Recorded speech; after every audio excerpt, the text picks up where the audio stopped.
Well, I need to give the audience background. So the first part of the background is I was interested in this question of psychological variation around the world.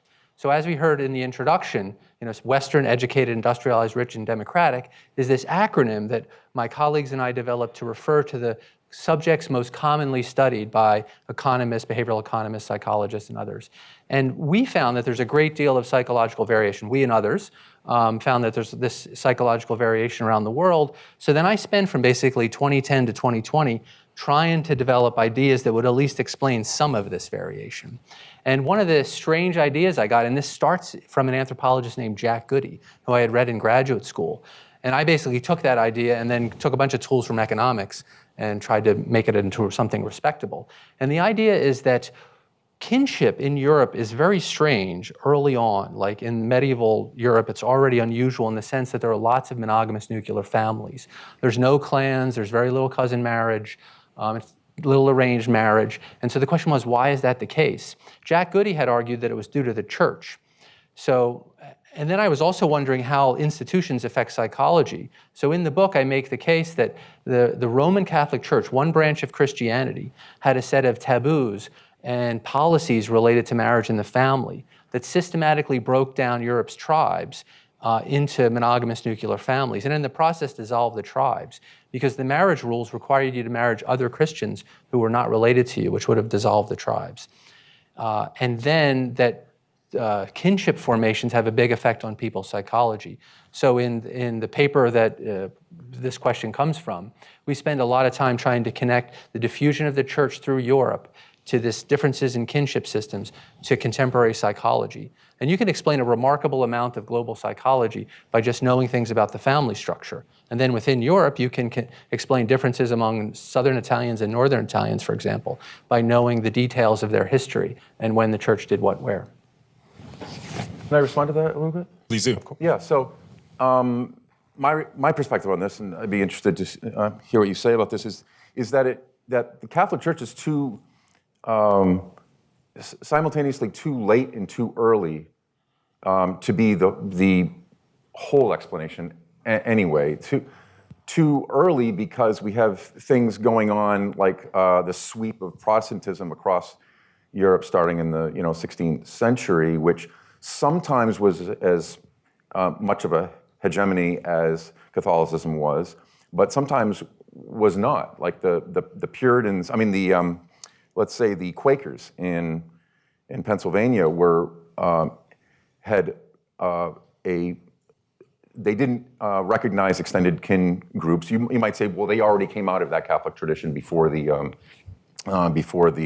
Reformation happened.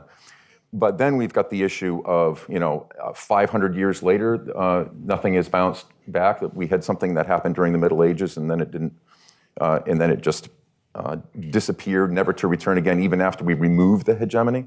But more importantly, is that I would say that the kernel of what you're saying, which I really appreciate, this idea that under Roman Catholicism or under Christianity, say as a system, we have a switch of sorts from a kin-based morality, where you love the people who are closest to you, and that's pretty much it. And it tends to be associated, as you agree in your work, with antipathy towards outsiders. Switch from that old model to a new model, which I think you call impersonal morality, but I wouldn't want to call it that, because I think it's very personal. It's very relational. It's just that anyone is potentially your neighbor, not only those who are related to you. But I don't think that started with Catholicism. I think that started with Jesus' moral reform, and there were other currents that were going along at the time in the Hebrew mind and in the rabbinic tradition later. Right. Well, we don't make this a debate about weird people, but so the obvious way to address your last concern is the question of whether it's the Roman Catholic Church or all the other brands of Christianity. So what we do is we did an analysis of the time you were actually under the Roman Catholic Church versus like the Orthodox Church. We got Coptic Christianity, we got Syriac Christianity. There's tons of Christianities, right? The Roman Catholic Church is the big successful one because that's the one the Europeans carried around the world as they conquered all these other places, right? So that suggests that, and it's what we see in when we analyze the Orthodox groups, is that they have a kind of light effect. So the Orthodox Church is implementing this marriage and family program, but they do it later, not as seriously. So you get a light effect in what's there, and you don't see it like the Coptic Christians were still marrying their cousins way late, and so you don't see any effects there.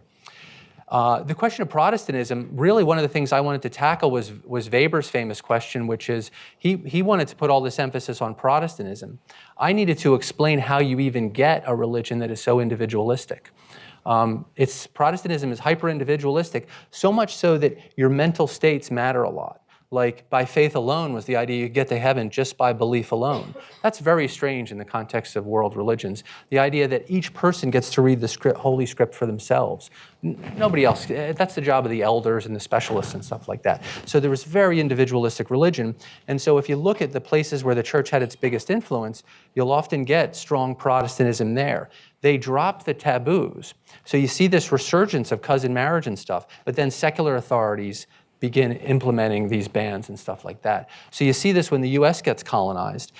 Certain groups in the U.S., as they're expanding, Europeans are expanding across the continent, they start to readopt cousin marriage, and then state laws come in and impose them. And there's this great paper by Goshen colleagues, economists, and they show that when the state bans come in, you get greater economic prosperity in the future for those groups. So there is this kind of push and pull that goes on afterwards. So one of the things about the theory is that people always try to make it entirely about this one church thing. But I see that as the pebble. I actually use that metaphor. The pebble that led to the avalanche of the details of Western society. Yeah. So I would say that the pebble was far earlier. When you have a moral reformer like Jesus saying things like, "Who are my mother and brothers?" and it's anyone who listens to me and follows my commandments, you have right there the seed of what you're talking about already. You have basically no longer are you supposed to be looking at somebody in terms of how close they're related are to you. This is already the seed for the destruction of kin groups as being the be-all and end-all, right? But you see that in other world religions too. So, I'm not even talking about other world religions. I'm just talking about within the scope of the area that you were looking at. So, yeah. Okay. Well, just remember, my target is weird psychology. I'm trying to explain. Right, of course, you're right.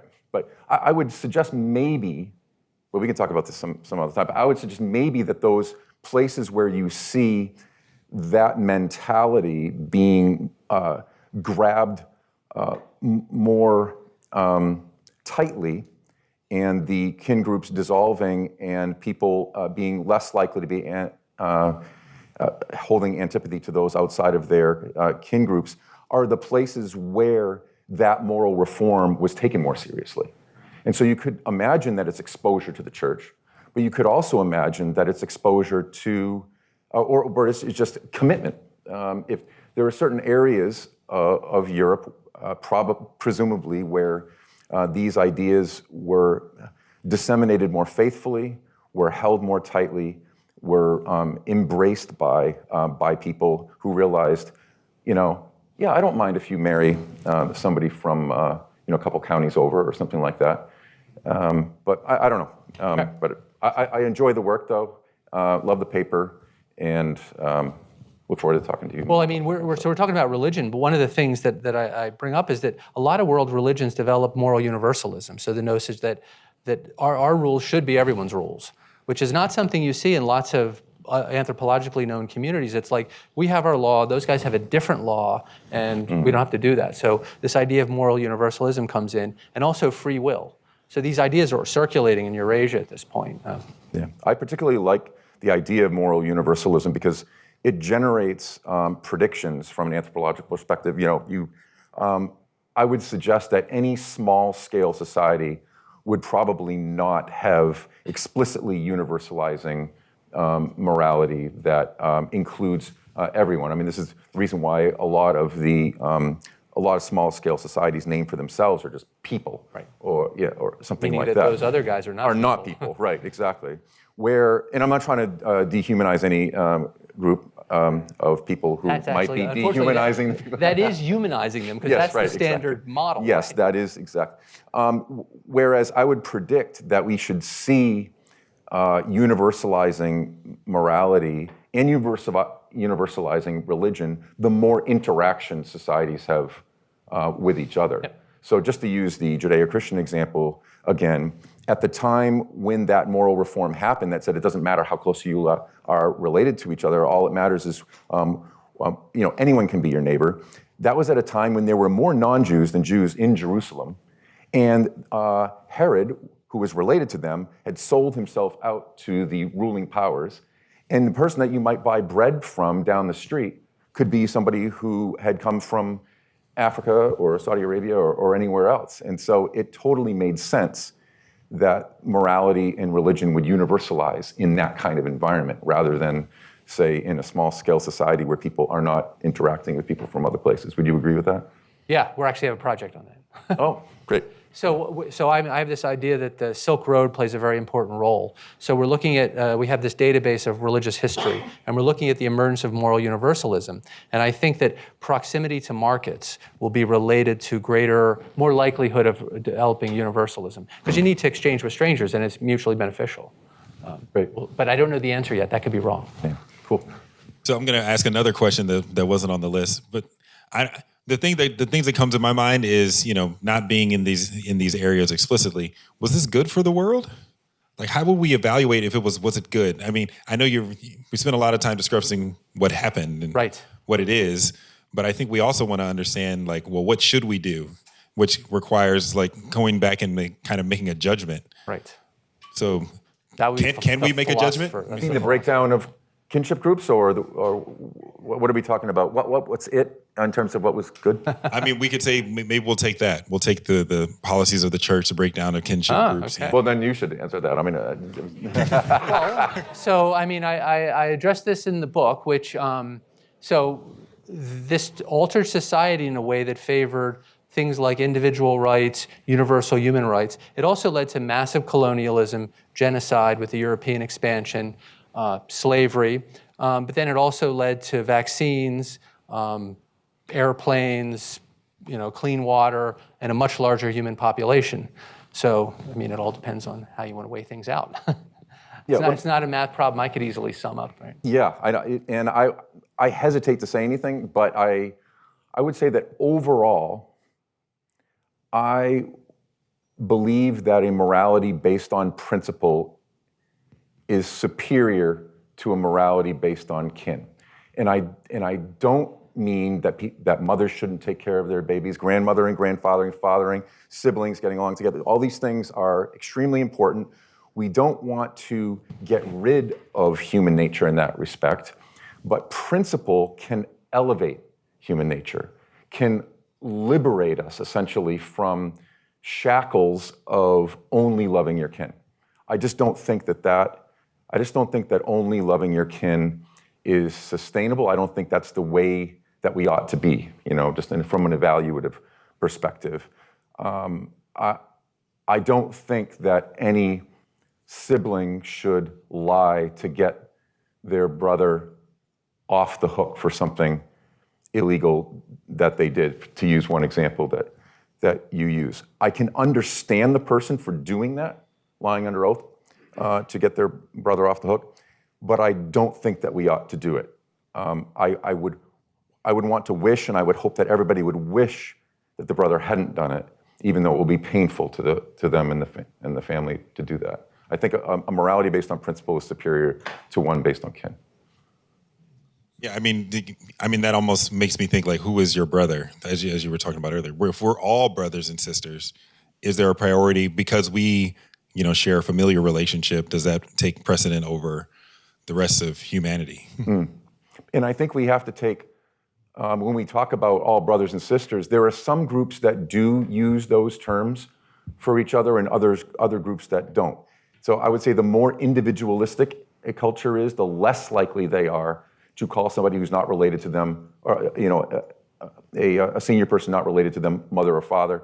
Less likely they are to refer to their generational peers as brother and sister, and less likely they are to take care intuitively of their, or immediately, implicitly of their unrelated offspring. That's kind of an unfortunate situation, but it's a product, a natural product. I don't think it's moral to abandon this idea of brothers and sisters, but I think it naturally happens when we have high group stability. So when you see us, I would hope that even when we have high group stability, we would do that and see each other as brothers and sisters. But who are the people who really do end up using those terms? They're usually the people whose groups are unstable, who are and are threatened, and do not have, who are the underdogs in the power structure. That's like I was mentioning the Society of Friends, the Quakers. They call themselves brother and sister. African American groups have called each other brother and sister, and I would say for the exact same reason, that in a situation of group instability, you tend to use these fictive kin terms because it takes this aspect of human nature, kinship, brings it back and allows the group to be more cohesive in a time of instability or a time of oppression or lack of power. One thing, I mean, I'm very reluctant to chime in on these normative things because a lot of them depend on these culturally transmitted preferences. So, I kind of like the idea of human rights, but I know as an anthropologist, I just like that because it fits my way of thinking, individualistic, disposition-oriented, moral universalism and whatnot. If I had grown up somewhere else, I wouldn't think that.